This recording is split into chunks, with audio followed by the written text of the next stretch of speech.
Good morning, Taste Buds. I'm Chef Michelle Bernstein. With summer coming, it's time for me to pull out some of my best recipes for the season.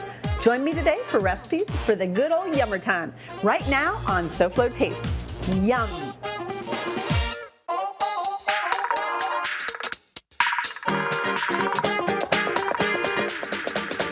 How fun is that?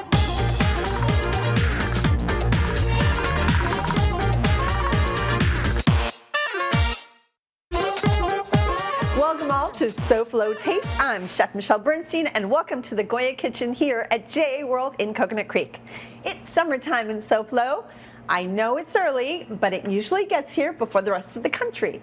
But with all the wonderful produce we have in SoFlo, I like to call this time of year yummer time. So today I thought it would be fun to cook with some of that produce to welcome in yummer time. So let's get cooking. So our tomatoes are beautiful, but our corn is fantastic. And this salad, I haven't made this in a while, and I love this salad. So let's go ahead and just begin by cooking the corn.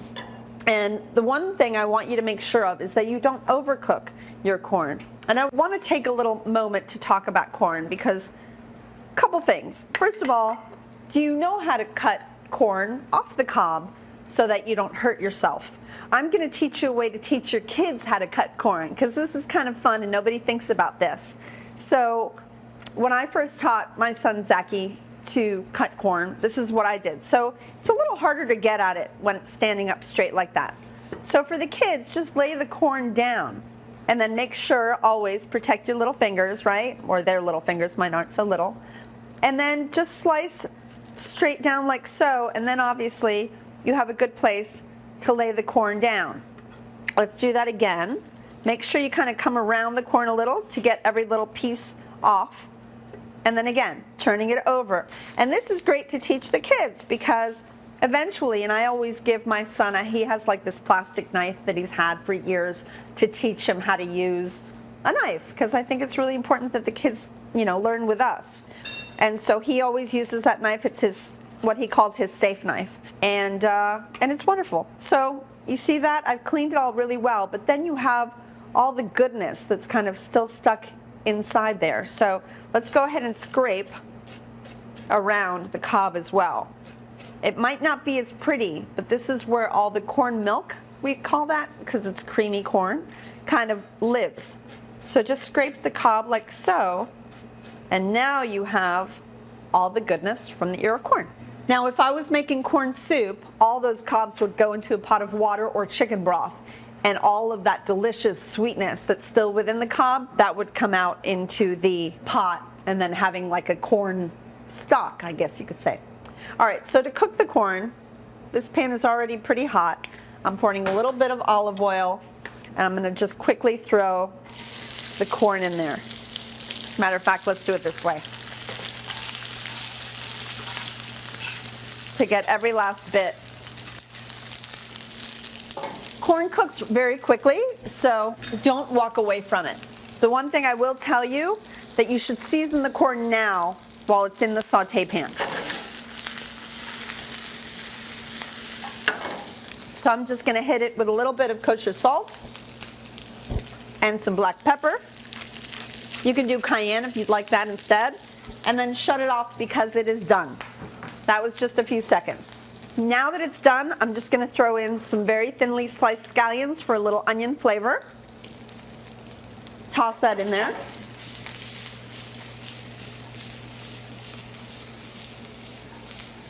And now the scallion is cooked. You don't have to cook your scallions for very long either, especially when they're cut so nice and thin. So let's go ahead and put the salad together.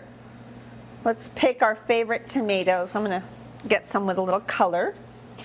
Get that knife back out. And what I love about this salad is you can, use different ingredients for it. You can change it as you wish. But it's really showing off the brightness of summer and everything it has to offer. So I love using different heirloom tomatoes. If you like the cherry variety, obviously you can use that instead. It's really up to you. And let's go ahead and lay these out around a pretty big plate. and then show off their beautiful colors. So I actually don't dress the whole salad, I just dress the tomato part of the salad. So let me show you what I'm using for that. I love balsamic with tomatoes, I think everybody does, but instead of using the dark balsamic, because this is a very summery dish and we're using corn, let's go ahead and use a white balsamic. So I've got some great extra virgin olive oil. This is a Spanish kind of olive oil, so it has a really strong kind of spicy flavor to it. Let's go ahead and season our tomatoes. You can either use kosher salt like I am, or you can use a bigger, crunchier salt. It's up to you. And then a little bit of fresh ground pepper, really important. And then I'm just going to put a little bit of white balsamic, which has a touch of sweetness to it, and it's not so astringent like a red wine vinegar would be or a lemon would be. And that's what I love. It goes beautifully with that sweet corn. So speaking of the corn, now it's time to put the corn on the salad. So this is lovely because the tomatoes are room temperature and the corn is warm. You can also, if you'd like, serve this cold. So you can just put the corn and scallion into the fridge and serve it colder or room temperature. It's really up to you, but I love salads that have different temperatures. I just find it, I don't know, a little more interesting and complex. So there we have it, a gorgeous tomato and corn salad. And this part is up to you. I love a little queso blanco, and I think it goes beautifully with corn. So I'm just gonna grate some over the whole salad. This is a very American looking salad. It's just beautiful. You can use cheddar too, by the way. That would be delicious as well.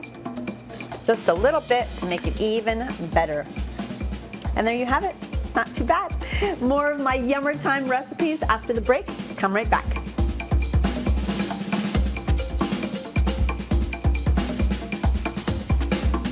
There's still more from the Goya Kitchen at J.A. World and Michelle.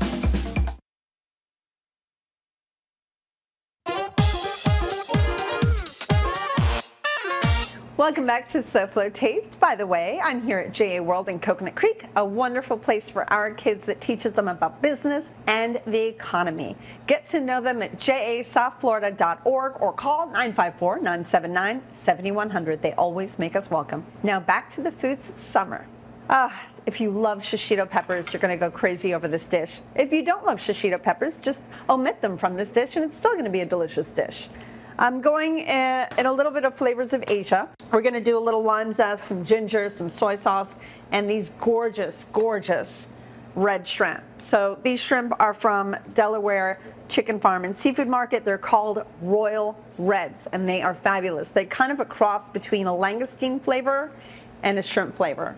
And even though chicken and seafood are in their name, Delaware Chicken Farm and Seafood Market is amazing for pretty much everything. They've got the most fabulous Angus beef, which by the way is perfect for Father's Day cookout. Amazing eggs. I mean, I could go on and on and on. Just go visit them at delawarechicken.com. Call them at 954-983-6831. Place an order. Go pick them up at 4191 North State Road 7 in Hollywood. And make sure you tell them Michelle sent you. All right, let's keep going. So I was going to go ahead and just stir fry all this delicious stuff together.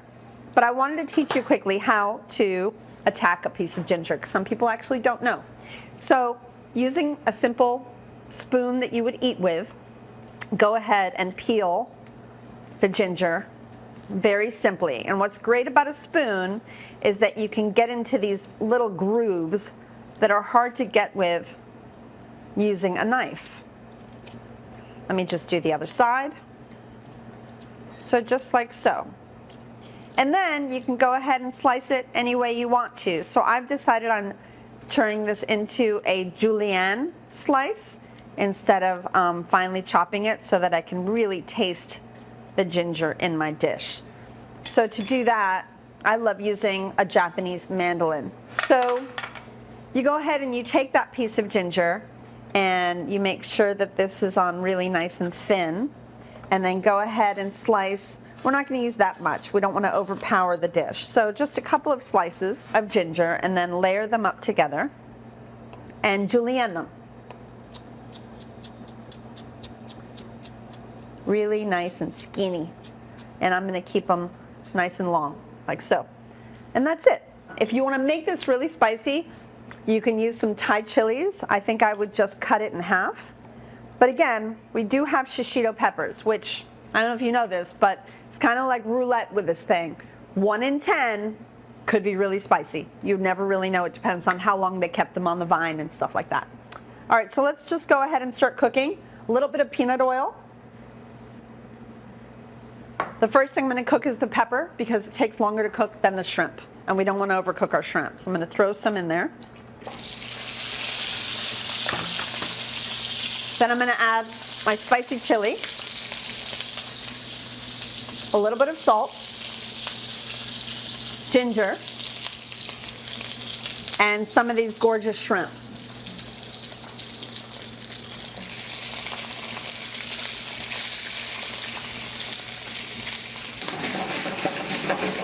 It is a wok, so we're going to go ahead and stir fry.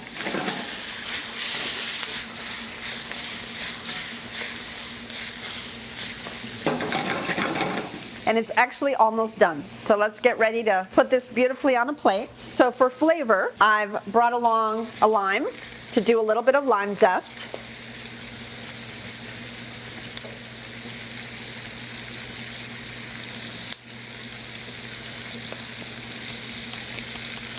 And that's just going to give it the most beautiful, fresh fragrance. Shrimp are almost ready.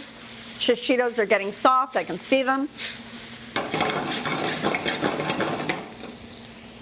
The last thing I have is soy, which I do not want to put in while the pan is hot because it will reduce, not my favorite flavor. And finally, I've got some mint and basil, which I'm just going to throw in at the last minute. Just some picked leaves, like so, as well as some mint leaves. It's almost in the flavor of Thailand, this dish, especially since I'm going to finish it with a little bit of fresh coconut. So here in South Florida, as you all might know, we have lots of coconuts, especially in my neighborhood. So here I've got some coconut that you can easily, with a spoon, just pull out of its shell. And for this dish, I would love a little bit of sticky rice, which I cooked earlier. So I'm just going to mold it with a ramekin.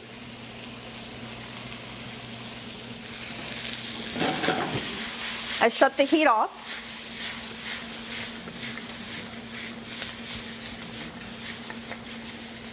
Go ahead and put that into your bowl.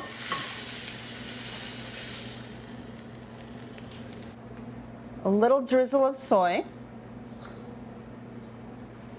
Ah, it smells so good. And then take fresh coconut, and remember, there's always bags of coconut shreds if you want to. You can use that, but don't use sweetened coconut. That would just be way too sweet. But just a nice unsweetened coconut flavor would be lovely right on the top. So I'm just going to use a peeler and throw some coconut shavings right over the top. Not bad, huh? I can't wait to dig into this. It looks so delicious and it smells even better. So come right back for more of my summer recipes. Remember, all of my recipes are always available on the SoFlo Shows webpage. Just scan this quick response code and you'll be swept to the SoFlo Shows page. It is also on our ingredient list throughout the show. So come right back because I have even more.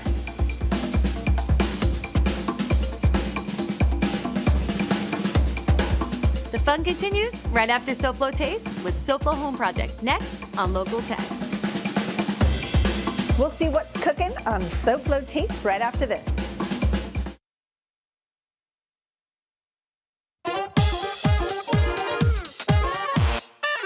Welcome back to SoFlo Taste, all about the foods of summer. And of course, I have another delicious recipe. You know, it's time for peach cobbler. I think it's always time for peach cobbler, but especially right now. If peaches are not your favorite, you can use nectarines, plums, cherries. It's really up to you. Cobblers are just delicious pretty much any time of year. So you can do one of two things. Actually, you can do one of three. you can either use fresh peaches like we did and peel them like we did, but if you're going to do that, you have to peel them kind of like a tomato. You make an X on the bottom, you boil them for about a minute, and then you can peel them, or you can just use the peel, which is perfectly fine, or your third option is just using some canned peaches. It's peach time of year, so you might as well use the fresh ones, but if you don't feel like peeling, I totally get it. So here I have some peeled and chopped peaches, obviously without the pit. Great. We're going to toss into this a little bit of flour, and if you're going gluten-free these days, you can just use gluten-free flour for this whole recipe. A little bit of salt, combination of cinnamon and ground cardamom, and then finally a little bit of granulated sugar. Let's go ahead and just combine that together. Until it just starts to disappear into the peach. Now, this is kind of a messy cobbler, which is why it's so incredibly delicious. It's probably one of the better ones that we've made. And I think it's because it's not so perfect. All right, let's jump into the topping. So, for the topping, we're going to combine an egg into a little bit of buttermilk. And for the dry stuff, again, we have flour, which, yes, you can use gluten-free flour, a little bit of baking powder, a little pinch of salt, and again, sugar. And let's combine all that together.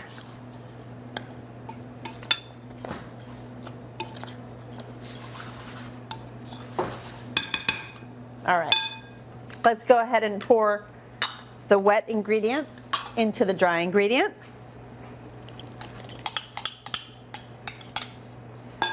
And let that come together.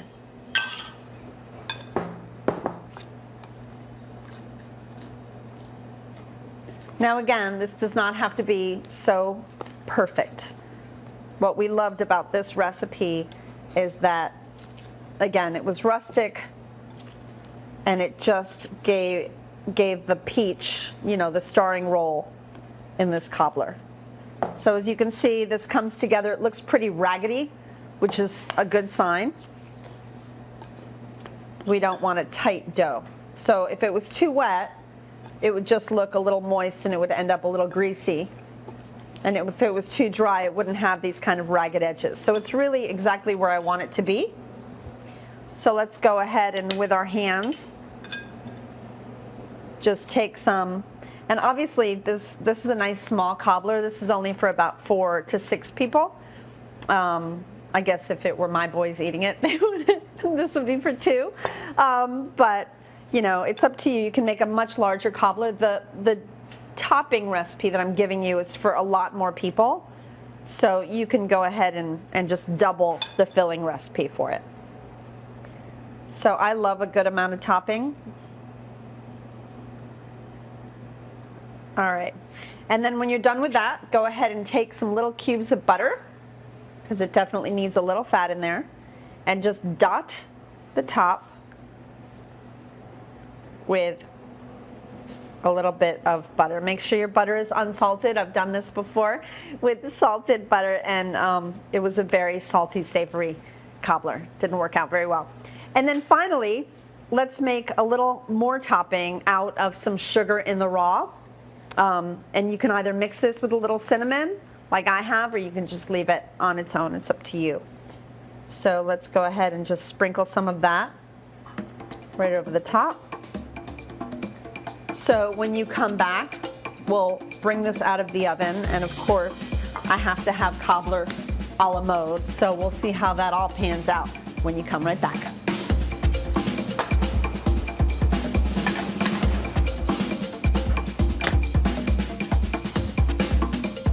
SoFlo Taste will return right after this.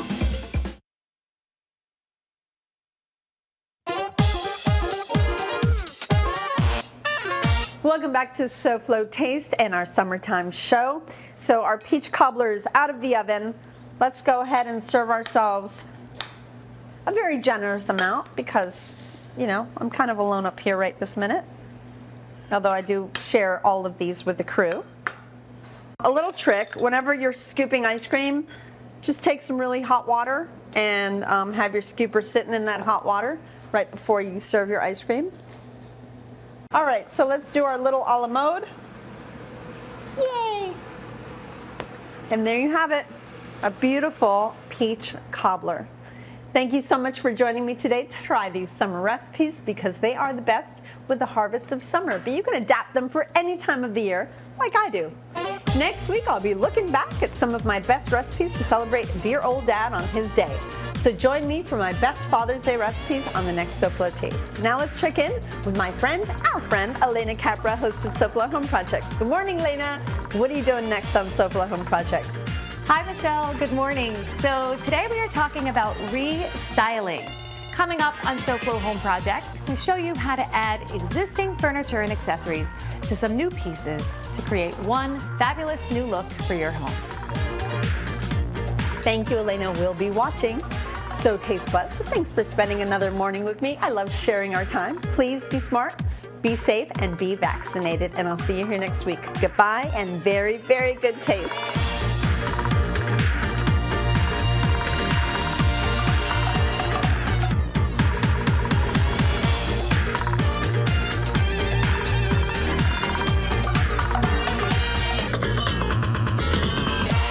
Yum, yum, yummer time.